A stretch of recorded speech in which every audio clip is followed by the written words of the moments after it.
Welcome back. Bulletin का बाकायदा आगाज करते हैं। सबसे पहले बात करते हैं सुप्रीम कोर्ट में जजेस तैनाती के मामले पर। सुप्रीम कोर्ट के 4 जजेस ने चीफ जस्टिस को खत लिख दिया है। Justice Mansoor Ali Shah, justice Munib Akhtar, justice Ayesha Malik और जस्टिस अतर मिनल्लाह ने यह खत तहरीर किया। हसीब मलिक इस्लामाबाद से हमारे साथ मौजूद हैं। हसीब, इस खत में क्या कुछ लिखा गया है और किस ज़िम्मन में लिखा गया है? देखिए, बेसिकली के अंदर जिसकी जो है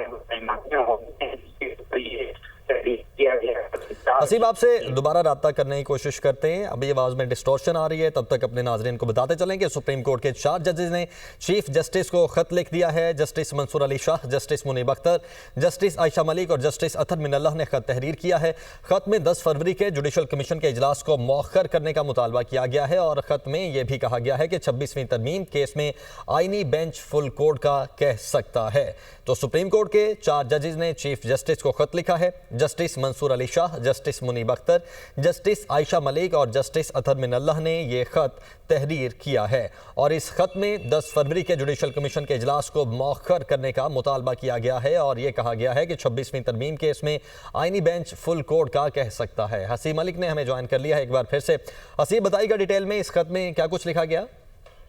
ये बेसिकली सुप्रीम कोर्ट के अंदर जजेस की तैनातियां होने जा रही हैं, जो कि 8 जजेस की तैनाती होने जा रही है, जिसके ऊपर चीफ जस्टिस याह्या आफरीदी की जानिब से 10 फरवरी को जुडिशल कमीशन का इजलास भी तलब कर रखा है। उस तनाजुर के अंदर ये 4 जजेस है, सुप्रीम कोर्ट के सीनियर जजेस हैं, जिनकी जानिब से ये खत तहरीर किया गया है। Justice Mansoor Ali Shah, justice Munib Akhtar, justice Ayesha Malik और जस्टिस अतर मिनल्लाह की जानिब से ये खत तहरीर किया गया है और उसमें मुतालबा किया गया है कि 10 फरवरी के जुडिशल के इजलास को मौखर किया जाए। इसके साथ साथ खत में ये भी कहा गया है कि 26वीं आईनी तरमीम जो है उसको मुख्तलिफ लोगों की जानिब से जो है चैलेंज किया गया है और जो 26वीं आईनी तरमीम है उसमें आईनी बेंच कोर्ट का कह सकता है और नए जजेस आए तो फुल कोर्ट कौन सी होगी ये तनाजा बनेगा, क्योंकि उसके अंदर फिर वो तादाद इजाफा हो जाएगा और फुल कोर्ट की तादाद इजाफा होने के बाद जो सिनेरियो है वो तब्दील हो जाएगा, उसका ही जिक्र किया गया है। और साखत में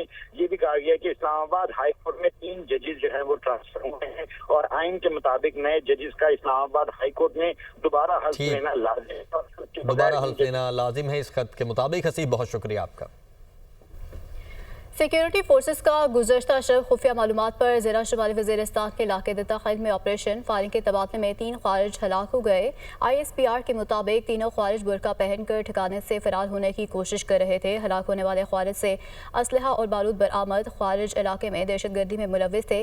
सिक्योरिटी फोर्सेस मुल्क से दहशतगर्दी के खात्मे के लिए पुरआज़म है। बांग्लादेश के chief of naval staff admiral M Najmul Hasan का सरकारी दौरा पाकिस्तान। एडमिरल एम नजमुल हसन की GHQ रावलपिंडी आमद हुई।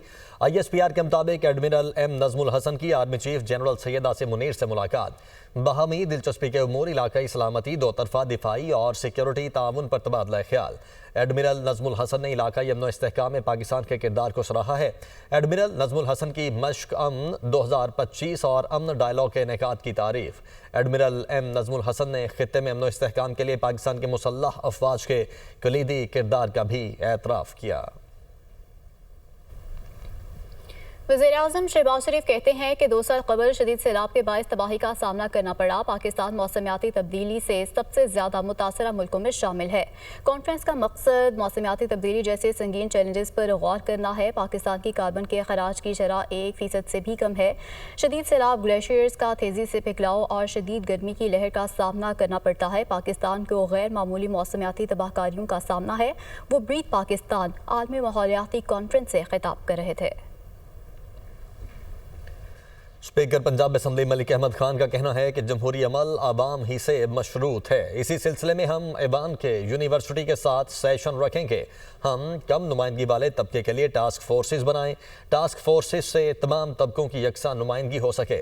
हमने पार्लिमानी रिसर्च सेंटर का भी इनेकाद किया। हमने कम्युनिकेशन एक्सपर्ट्स हायर किए हैं ताकि आवाम से बेहतर बातचीत हो सके। State of the art Punjab library आवाम के लिए बनाई। CPA कॉन्फ्रेंस का मकसद आवाम की बेहतरी के लिए इकदामात हैं। The whole project of democratization is about public. It is about people. So we have taken the pains to issue a parliamentary calendar of sittings which will interact with the universities. Now we have made task forces for those marginalized communities which this House thought are actually marginalized and their voice needs to be heard. A task force on sustainable development goals. We aim that by the end of the time which has been given to us, establishment of Parliamentary Development Research Center in your parliaments, I believe this would be the case, but we were lacking it. Collectively, this is the decision of the House when they decide. Public access to the committee hearings via live telecast. I've been advocating for bringing in more empowerment for the elected people. Pak फ़िज़ाइया के सरबराह air chief marshal Zaheer Ahmed Babar Sidhu का सल्तनत Oman का कामयाब दौरा। सरबराह पाक फ़िज़ाइया का ओमान में मुकम्मल फ़ौजी एजाज़ के साथ इस्तकबाल किया गया। ISPR के मुताबिक सरबराह पाक फ़िज़ाइया ने ओमान में सिविल और अस्करी क़यादत के साथ मुलाकातें की। मुलाकातों में दो तरफ़ा ताल्लुकात के फ़रोग़ की अहमियत पर भी जोर दिया गया।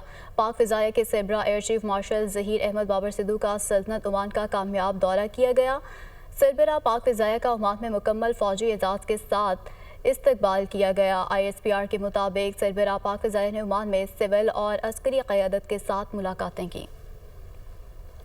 कज़ाफ़ी स्टेडियम चैंपियंस ट्रॉफी की मेज़बानी के लिए तैयार है। कज़ाफ़ी स्टेडियम की इफ्तिताही तक़रीब कुछ देर बाद सजेगी।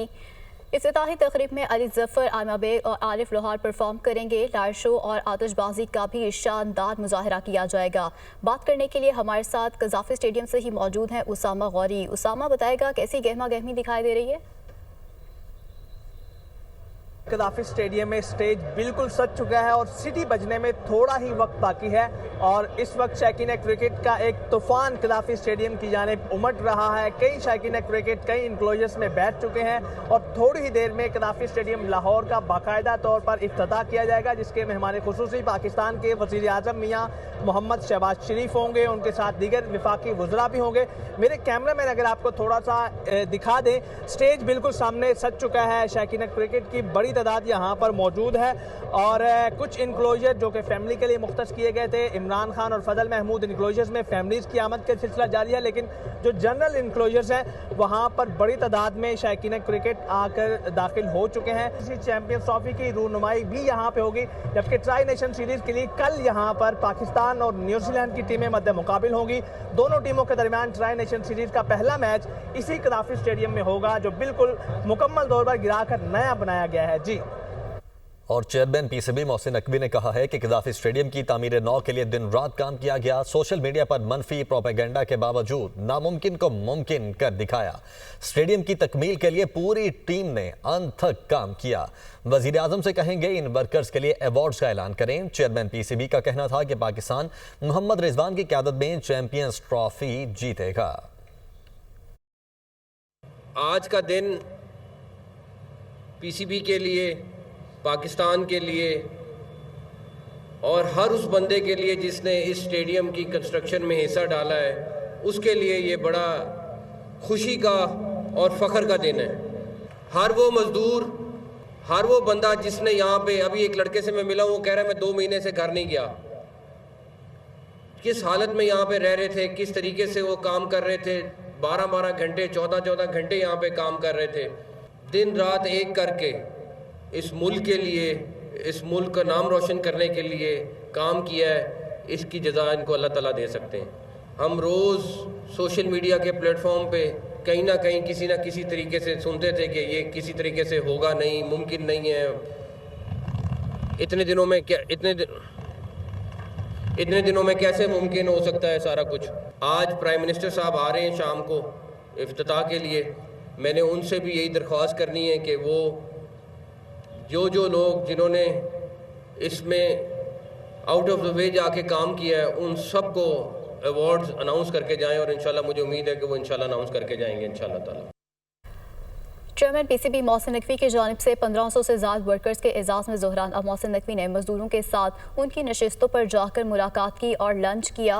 मजदूरों ने चेयरमैन पीसीबी मोहसिन नकवी के साथ तस्वीर बनवाई। मोहसिन नकवी ने दिन रात मेहनत करके स्टेडियम मुकम्मल करने पर वर्कर्स का शुक्रिया अदा किया। चेयरमैन पीसीबी मोहसिन नकवी ने मजदूरों को शानदार अल्फाज में खिराज तहसीन पेश किया। चेयरमैन पीसीबी मोहसिन नकवी ने मजदूरों को कल पाकिस्तान और न्यूजीलैंड के दरमियान मैच देखने की दावत देते हुए कहा, आप कौम के हीरो हैं, सब मुबारकबाद के मुस्तहिक हैं।